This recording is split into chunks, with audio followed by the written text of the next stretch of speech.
119 சங்கீதம் 116வது வசனத்தை வாசிங்க. நான் பிழைத்திருப்பதற்கு உம்முடைய வார்த்தையின்படி போதும். அல்லேலூயா. இங்கே தாவீது ஆண்டவரை நோக்கி ஜெபிக்கிறார். எப்படி ஜெபிக்கிறார்? ஆண்டவரே, நான் பிழைத்திருக்கும்படிக்கு உம்முடைய வார்த்தையினாலே என்னை ஆதரித்தருளும். அப்படியான இது எதை சொல்லுகிறது? தாவீது எப்படி ஜெபிக்கிறார்? கர்த்தருடைய வார்த்தையை பிடித்து ஜெபிக்கிறார். கர்த்தர் தாவீதுக்கு ஏராளமான வாக்குத்தத்தங்களை கொடுத்திருக்கிறார். நீ ராஜாவா இருப்பாய், நான் உன் கூட இருக்கிறேன், நான் உன்னை நடத்துவேன். அப்படிலாம் கர்த்தர் நிறைய வாக்குத்தத்தங்களை யாரு கொடுத்திருக்கிறார்? தாவீதுக்கு கொடுத்திருக்கிறார். இப்ப தாவீது ஒரு நெருக்கத்துக்குள் இருக்கிறான். சவுல் தன்னை பின்தொடர்ந்து கொண்டிருக்கிறான். ஏராளமான சத்துருக்கள் தாவீதை நெருக்கி கொண்டிருக்கிறார்கள். இப்ப தாவீது ஒரு நெருக்கத்துக்குள் இருக்கும் பொழுது அவன் எப்படி ஜெபிக்கிறான்? ஆண்டவரே, நான் பிழைத்திருப்பதற்கு, இந்த நெருக்கங்கள் தாண்டி நான் பிழைத்திருப்பதற்கு, இந்த பிரச்சனைகள் தாண்டி நான் பிழைத்திருப்பதற்கு, இந்த போராட்டம் தாண்டி நான் பிழைத்திருப்பதற்கு உம்முடைய வசனத்தினாலே என்னை ஆதரித்தருளும். நான் இதை இப்படி சொல்ல விரும்புகிறேன். இங்க இருக்கக்கூடிய ஒவ்வொரு பிள்ளைகளுக்கும் கர்த்தர் வாக்குத்தத்தங்களை கொடுத்திருக்கிறார். அந்த வாக்குத்தத்தங்களை கர்த்தர் சும்மா கொடுக்கவில்லை. ஒருவேளை சபையில நீங்கள் பெற்றிருக்கலாம், குருவானவர் மூலமாய் கொடுத்திருக்கலாம், அல்லது 10 ரூபாய் காணிக்க போட்டு ஒரு அட்டையை நீங்க நினைஞ்சிருக்கலாம், எடுத்திருக்கலாம், அல்லது பாடல் மூலமாய் கர்த்தர் ஒரு வார்த்தையை கொடுத்திருக்கலாம், அல்லது நீங்கள் வாசிக்கும் பொழுது உங்களோடு கூட கர்த்தர் பேசியிருக்கலாம். அத்தனை வார்த்தையும் ஜீவன் உள்ளது. அது நிச்சயமாய் கிரியை செய்யும். வானமும் பூமியும் ஒளிந்து போனாலும் தேவன் கொடுத்திருக்கிற வார்த்தை ஒரு நாளும் ஒருபோதும் அது ஒளிந்து போகாது. 2020 எனக்கு கர்த்தர் வாக்கு கொடுத்தார், உனக்கு ஒரு சொந்த வீட்டை தருவேன். ஏன்னா எனக்கு சொந்த வீடு கிடையாது. அநேக மனிதர்கள் முன்பாக நான் தலை குனிந்து நின்றேன். ஒரு வாடகைக்கு 2020 முதலூர் பட்டணத்தில் ஒரு வாடகைக்கு ஒரு வீட்டை நான் கேட்ட பொழுது ஒருவர் சொன்னார், ஊழியக்காரனாகி நீ 2500 ரூபாய் வாடகை உன்னால கட்ட முடியாது அப்படின்னார். நீ முழு நேரம் ஊழியம் செய்யறப்பா உன்னால 2500 ரூபாய்க்கு என்ன செய்ய முடியாது, வாடகை கொடுக்க முடியாதுன்னு சொல்லி என்னை அற்பமாய் நினைத்தார் ஒரு ஆபிரகாம் என்கிற ஒரு மனிதன். ஆனா அதே முதலூர்ல 30 லட்சம் ரூபாய் மதிப்புக்கு கர்த்தர் வீட்டை கொடுத்திருக்கிறார். அல்லேலூயா. 2020 நான் வெட்கப்பட்டு என் மனைவிக்கு முன்னாடி போய் சொன்னேன், என் மனைவிட்ட சொன்னேன், அம்மா வாடகைக்கு வீட்டை கேட்க போனேன், இவர் என்ன இப்படி நிந்திச்சு பேசிட்டாருமா, எனக்கு ரொம்ப சங்கடமா இருக்குன்னு சொல்லி கண்ணீரோடு என் மனைவிட்ட பேசும்போது, மனைவியை கண்டவர்கள் நன்மையானவைகளை அப்படிங்கிற வார்த்தையின்படி என் மனைவி சொன்னா, இதுக்கு போயா நீங்க இவ்வளவு ஃபீல் பண்றீங்க? இந்த நிலையையும் கர்த்தர் மாற்றுவார். இந்த நிலையை கர்த்தர் மாற்றுவார் அப்படின்னு அன்னைக்கு நானும் என் மனைவியும் ஜெபம் பண்ணோம். ஆண்டவர் சொன்னார், நான் உனக்கு ஒரு வீட்டை கட்டி தருவேன்னார். நான் ஆண்டவர்கிட்ட சொன்னேன், ஆண்டவரை செத்தாலும் முதலூர்ல மட்டும் வேண்டாம் ஆண்டவரே அப்படின்னு. அவர் சொன்னார், சத்துருக்களுக்கு முன்பாகத்தான் நான் உனக்கு வீட்டை தருவேன். எந்த மனிதர் 2500 ரூபாய்க்கு என்ன மதிக்கலையோ அதே மனிதனை ஸ்தோத்திர கூட்டத்துக்கு அழைத்து கொண்டு வந்து அந்த மனிதன் கண்கள் காண புதிய வீட்டிலே குடியிருக்கும்படி கர்த்தர் கிருபை செய்தார். அந்த வீட்டின் இன்றைய மதிப்பு 30 லட்சம் ரூபாய். 2500 ரூபாய்க்கு மதிக்காத ஒரு மனிதனை ஒரு 4 வருஷத்துக்குள்ளாக 30 லட்சம் ரூபாய் மதிக்கத்தக்க ஒரு பெரிய ஒரு வீட்டை கர்த்தர் தந்திருக்கிறார். கைகளை தட்டி கர்த்தரை ஸ்தோத்திரம் பண்ணுங்க. எப்படி நடந்தது? 2020 ஆண்டுல கர்த்தர் வாக்கு கொடுத்தார். ஆனா ஒவ்வொரு நாளும், ஆண்டவரே, நீர் கொடுத்திருக்கிற இந்த வார்த்தையின்படியே எனக்கு வீட்டை கட்டி தர போகிறதற்காக ஸ்தோத்திரம். நீர் கொடுத்த இந்த வார்த்தையின்படியே எனக்கு செய்து முடிக்க போகிறதற்காக ஸ்தோத்திரம். நீர் சொன்ன வார்த்தையின்படியே எனக்கு ஒரு இடத்தை வாங்கி தர போகிறதற்காக ஸ்தோத்திரம் என்று சொல்லி ஒவ்வொரு நாளும் நேரம் கிடைக்கும் பொழுதெல்லாம் கர்த்தர் கொடுத்திருக்கிற வாக்கு தத்தத்தை முன்பாக வைத்து விசுவாசத்தோடு நானும் என் மனைவியும் குடும்பமாய் ஜெபித்தோம், தனியாவும் ஜெபித்தோம். வாக்குரைத்தவர், வாக்கு மாறாதவர், நல்ல ஒரு 7 சென்ட் இடத்தை கர்த்தர் வாங்கும்படி கிருபை செய்தார். அதனுடைய விலை 3 லட்சம் ரூபாய். ஆனா 50,000 ரூபாய் கர்த்தர் எனக்கு தந்தார். கைகளை தட்டி கர்த்தரை ஸ்தோத்திரம் பண்ணுங்க. பொறாமை பாருங்க, நல்லா தட்டுங்கள் அம்மா, உங்களுக்கு தருவார். அல்லேலூயா. அதனுடைய விலை 3 லட்சம், இன்னைக்கு 4 லட்சம் போயிடுச்சு. ஆனா கர்த்தர் 50,000 ரூபாய்க்கு ஊழியக்காரனாக எனக்கு தந்தார். வாக்குரைத்தவர், வாக்கு மாறாதவர். அதை சுற்றி ஒரு காம்பவுண்டு தான் நாங்கள் போடணும்னு நினச்சோம். ஒரு காம்பவுண்டு போட்டு கொஞ்சம் செடியை வச்சு ப்ரேயர் கார்டன் போல் அதை வைக்கணும் அப்படின்னு தான் நாங்கள் என்ன செஞ்சோம், கட்டணும். ஆனால் கர்த்தர் சில மனிதர்களை எழுப்பி கொண்டு வந்தால் நாங்கள் 3 பேர், நானும் என் மனைவியும் என் மகனும் வசிப்பதற்கு ஏதுவான நல்ல ஒரு வீட்டையும் கர்த்தர் கட்டி கொடுத்தார். அப்போ எதனால? வசனத்தை பிடித்து நீங்கள் ஜெபிக்க வேண்டும். வாக்கு தத்தம் நீங்கள் மறந்து போவதற்காக கொடுக்கவில்லை, வாக்கு தத்தத்தை நினைவில் வைத்து ஜெபித்து சுதந்தரித்துக் கொள்வதற்காக கர்த்தர் கொடுத்திருக்கிறார். அல்லேலூயா. அப்ப இங்க தாவீது அதைத்தான் சொல்கிறார் பாருங்க. நெருக்கத்துக்குள் இருக்கிறார், நான் பிழைத்திருப்பதற்கு உமது வார்த்தையின்படியே என்னை ஆதரித்தருளும் ஆண்டவரே. ஆண்டவரை நோக்கி ஜெபிக்கிற, ஆண்டவரே எனக்கு நீங்க வாக்கு கொடுத்திருக்கிறீங்களா ஆண்டவரே, நீங்க எனக்கு வாக்குத்தத்தம் பண்ணிருக்கிறீங்களா ஆண்டவரே, அந்த வாக்குத்தத்தத்தின்படி என்னை ஆதரித்தருளும், என்னை பாதுகாத்துக் கொள்ளும், என்னை வழிநடத்தும், எனக்கு சொன்னபடி செய்யும் ஆண்டவரே என்று சொல்லி அவர் ஜெபிக்கிறார். வேதம் சொல்லுகிறது, கர்த்தர் தாவீதை அவருடைய சகல சத்துருக்களின் கைக்கும் சவுலின் கைக்கும் தப்புவித்து கர்த்தர் தாம் வாக்குத்தத்தம் பண்ணினபடியே சமஸ்த இஸ்ரவேலுக்கும் தாவீதை கர்த்தர் ராஜாவாக வைத்தார். இன்னைக்கு நான் உங்களை பார்த்து சொல்றேன், கர்த்தர் உங்களுக்கு என்ன வாக்குத்தத்தத்தை கொடுத்திருக்கிறார்? இந்த வருஷம் என்ன வாக்குத்தத்தம் கொடுத்தார்? அது 20 வருஷமா கொடுத்துக்கிட்டே இருக்காரு ஐயா. எல்லாம் இந்த வருஷம் நிறைவேற போகிறது. எத்தனை பேர் விசுவாசிக்கிறீங்க? இந்த வருஷம் என்ன வாக்குத்தத்தத்தை கொடுத்தார் சொல்லுங்க. ஆமே. வேற சொல்லுங்கம்மா.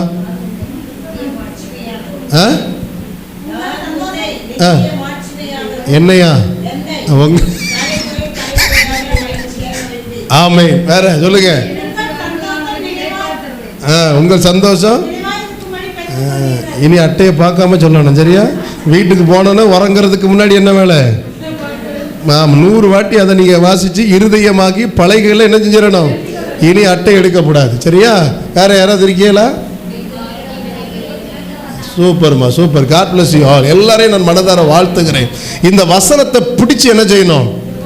இன்னும் ஒவ்வொரு நாளும் ஜெபம் பண்ணுங்க. ஆண்டவரே, இந்த வசனத்தை கொடுத்ததற்காக ஸ்தோத்திரம், இதன்படி செய்ய போகிறதற்காக ஸ்தோத்திரம், இதை தந்ததற்காக ஸ்தோத்திரம், இதன்படி என்னை தப்புவிக்க போகிறதற்காக ஸ்தோத்திரம், இந்த வசனத்தை தந்ததற்காக ஸ்தோத்திரம், இதன் மூலமாய் கீர்த்தியும் புகழ்ச்சியை எங்களை வைக்க போறதற்காக ஸ்தோத்திரம், இந்த வாக்குத்தத்தத்தை தந்ததற்காக ஸ்தோத்திரம், என் நெருக்கத்தை மாற்றி என்னை விசாலத்துக்குள்ளே கொண்டு போகிறதற்காக ஸ்தோத்திரம் என்று சொல்லி ஒவ்வொரு நாளும் கர்த்தர் உங்களுக்கு கொடுத்திருக்கிற வாக்குத்தத்தங்களை சொல்லி நீங்கள் ஜெபித்து பாருங்கள்.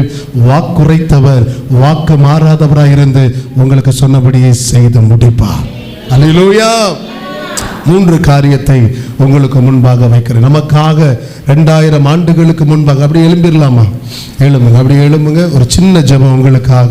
அப்படி எழும்புங்க. 2000 ஆண்டுகளுக்கு முன்பாக மனுக்குலத்தை மீட்பதற்காக, இப்படி நான் சொல்ல விரும்புகிறேன், என்னையும் உங்களையும் மீட்பதற்காக இயேசு இந்த பூமிக்கு வந்து தம்மையே ஜீவ பலியாய் ஒப்பு கொடுத்தார். ஒப்பு கொடுத்தவர் அவர் சொல்லக்கூடிய ஒரு வார்த்தை, என்னையே நான் உனக்கு கொடுத்துட்டேனப்பா, என்னையே கொடுத்தனா இந்த பூமிக்குரியவைகளை நான் உனக்கு செய்யாதிருப்பது எப்படி? உனக்கு ஒரு விடுதலையை நான் தராதிருப்பது எப்படி? உன் போராட்டத்தை நான் மாற்றாதிருப்பது எப்படி? உன் பிரச்சனைகளை நான் மாற்றாதிருப்பது எப்படி? உங்கள் பிள்ளைகளை நான் ஜெயமாய் வாழ வைக்காதிருப்பது எப்படி? உனக்கு ஒரு வீட்டை நான் கட்டி தராதிருப்பது எப்படி? உன் நிந்தையை உன்னை விட்டு அகற்றாதிருப்பது எப்படி? நெடுங்காலமாய் காத்திருப்பதை உன் வாழ்க்கையில நான் செய்யாதிருப்பது எப்படி? கண்டிப்பா செய்வேன், கண்டிப்பா செய்வேன். ஆனால் ஆண்டவர் ஒரு 3 காரியத்தை நமக்கு முன்பாக வைத்திருக்கிறார். அவர் வாக்கு மாறாதவர். இந்த இடத்துல அவர் உலாவிக் கொண்டிருக்கிறார். அவருடைய பிரசன்னத்தை நான் ஆரம்பம் முதல் நான் அதை அனுபவித்துக் கொண்டிருக்கிறேன். கர்த்தருடைய மகிமை இந்த இடத்துல தங்கி இருக்கிறதற்காக நான் கர்த்தரை துதிக்கிறேன். அவருடைய பார்வையிலே, அவருடைய பிரசன்னத்திலே இருந்து நான் பேசியிருக்கிறேன். வீண் சிந்தைகளை உங்களை விட்டு அகற்றுங்கள். அப்படியே ஒரு நிமிஷம் உங்களை நீங்களே அப்படி கொஞ்சம் ஆராய்ந்து பாருங்க. உங்களை நீங்களே ஆராய்ந்து, வீண் சிந்தைகள், கசப்பு இருக்குதா? கோபம் இருக்குதா?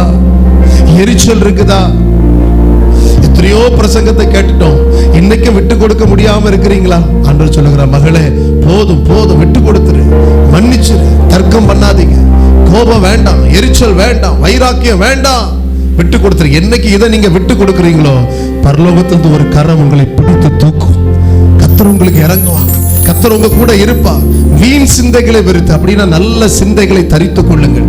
கிறிஸ்து இயேசுவுக்குள் இருந்த சிந்தையே உங்களில் இருக்க கடவுது என்று யோவான் சொல்லுகிறார். என்ன சிந்தை? மன்னிக்கிற சிந்தை. என்ன சிந்தை? சத்துருவை சிநேகிக்கிற சிந்தை. என்ன சிந்தை? பிறருடைய பிரச்சனைகளை தன்னுடைய பிரச்சனையா நினைத்து அவர்களுக்காக ஜெபிக்கிற ஒரு சிந்தை. பிறருடைய துக்கத்திலே நம்ம கொஞ்சம் அவர்களோடு கூட இருந்து அவங்களை ஆறுதல் படுத்துற சிந்தை. இப்படி இயேசு கிறிஸ்துவுடைய நல்ல சிந்தை எனக்குள்ளே உண்டாகட்டும். கேளுங்கள, கண்ணை மூடுங்கள, கண்ணை மூடுங்க. ஆண்டவரே, உங்க சிந்தை எனக்குள்ள உண்டாகட்டும். கொஞ்சம் வாய்களை திறந்து, ஆண்டவரே உங்க சிந்தை எனக்குள்ள உண்டாகட்டும். ஆண்டவரே இயேசுவே, உங்க சிந்தை எனக்குள்ள உண்டாகட்டும். ஆண்டவரே, கல்வாரியிலே ஆண்டவரே 2 கரத்தை விரித்த வண்ணமாய் ஆணி கடாவப்பட்டு சகல இரத்தத்தை நீ சிந்தின போதிலும் பிதாவே இவர்களை மன்னியும் என்று சொன்னீரே, அந்த மன்னிக்கிற சிந்தை எனக்குள்ளே வரட்டும் ஐயா, வரட்டும். 2வது ஆண்டவர் சொன்னார், வேத வசனத்தில் பிரியம் என்று சொன்னார்.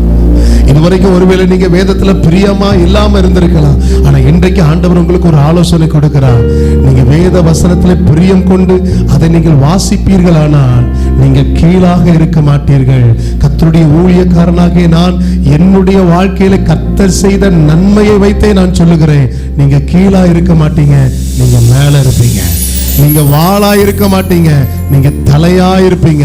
கர்த்தர் உங்களுக்கு ஒரு நல்ல முகவரியை தருவார், உங்களுக்கு ஒரு அடையாளத்தை தருவார். நீங்கள் என்னுடைய பிள்ளை என்று சொல்லி கர்த்தர் உங்களுக்காக வைராக்கியம் கொள்ளுவார். வேதத்தை தூக்குற பிள்ளைகளை கர்த்தர் கைவிடவே மாட்டார். வேதத்தை நேசிக்கிற பிள்ளைகளுக்கு மிகுந்த சமாதானம் உண்டு. வேதத்தை நேசிக்கிற பிள்ளைகளுக்கு ஒரு நன்மையும் குறைந்து போகாது. அவர்கள் செய்வது எல்லாம் வாய்க்கும். கர்த்தர் உங்களை ஆசீர்வதிப்பார். மூன்றாவது ஆண்டவர் சொன்னார், வாக்குத்தத்தத்தை பிடித்து கொண்டு ஜெபம் பண்ணுங்கள். இப்படி சொன்னிருக்கீங்களா ஆண்டவரே? நீ அநேக ஜாதிகளுக்கு கடன் கொடுப்பாய், நீயோ கடன் வாங்காதிருப்பாய் என்று சொல்லியிருக்கீங்களா ஆண்டவரே? அந்த வார்த்தையின்படியே கொடுக்கிறவனா எங்களை மாற்றுங்கப்பா. என் தழும்புகளினாலே நீ குணமானாய் என்று சொல்லியிருக்கீங்களா ஆண்டவரே? நீ தழும்புள்ள கரத்தினாலே என்னை குணமாக்கும் ஆண்டவரே. எத்தனை பேர் சொல்ல விரும்புறீங்க? ஹல்லேலூயா. Thank you lord. உமக்கு நன்றி செலுத்துகிறோம், நன்றி செலுத்துகிறோம், நன்றி செலுத்த. ஒரு நிமிஷம் நல்ல கைகளை தட்டி கர்த்தரை ஸ்தோத்திரம் பண்ணுங்க. நல்ல கைகளை தட்டி கர்த்தரை ஸ்தோத்திரம் பண்ணுங்க. நன்றி நன்றி நன்றி நன்றி நன்றி. கிருபை கிருபை வெளிப்படட்டும், கிருபை வெளிப்படட்டும், கிருபை வெளிப்படட்டும், கிருபை வெளிப்படட்டும், கிருபை வெளிப்படட்டும். சத்தியத்துல நிலைத்திருக்கக்கூடிய கிருபை வெளிப்படட்டும், சத்தியத்துல நிலைத்திருக்கக்கூடிய கிருபைகள் வெளிப்படட்டும் ஆண்டவரே. இரவு பகலும் வேதத்தில் தியானமாய் இருக்கக்கூடிய கிருபை வெளிப்படட்டும் ஆண்டவரே. சத்துருவை நேசிக்கிற கிருபை வெளிப்படட்டும். வாக்குத்தத்தத்தை பிடித்துக் கொண்டு ஜெபிக்கிற கிருபை வெளிப்படட்டும் ஆண்டவரே. என்னென்ன காரியத்தில் நம்முடைய பிள்ளைகள் குறைவோடு வந்திருக்கிறார்களோ, நம்முடைய ஊழியக்காரர்களாகி நாங்கள் ஒரு மனதோடு ஜெபிக்கிறோம். எல்லா குறைவுகளும் இயேசுவின் நாமத்தில் விலகட்டும். சரீரத்தில் தெய்வீக சுகம் உண்டாகட்டும், பலன் உண்டாகட்டும், குடும்பத்துக்குள்ளே நன்மை உண்டாகட்டும். எல்லா கடன் பிரச்சனைகள் பாரங்கள் நீங்கட்டும், மரண பயம் நீங்கட்டும் ஆண்டவரே. எல்லா இருள்களும் நீங்கட்டும். விடியற் காலத்தில் வெளுப்பு ஒவ்வொரு குடும்பத்துக்குள்ளே உண்டாகட்டும், மகிழ்ச்சி உண்டாகட்டும், சந்தோஷம் உண்டாகட்டும், சமாதானம் உண்டாகட்டும். சகல குறைவுகளும் இயேசுவின் நாமத்தில் விலகட்டும் ஆண்டவரே. உடைய பிள்ளைகள் வாழ்ந்து சுகித்திருக்க கிருபை தாரும். தாழ்த்துகிறோம் இயேசுவின் நாமத்தில் பிதாவே.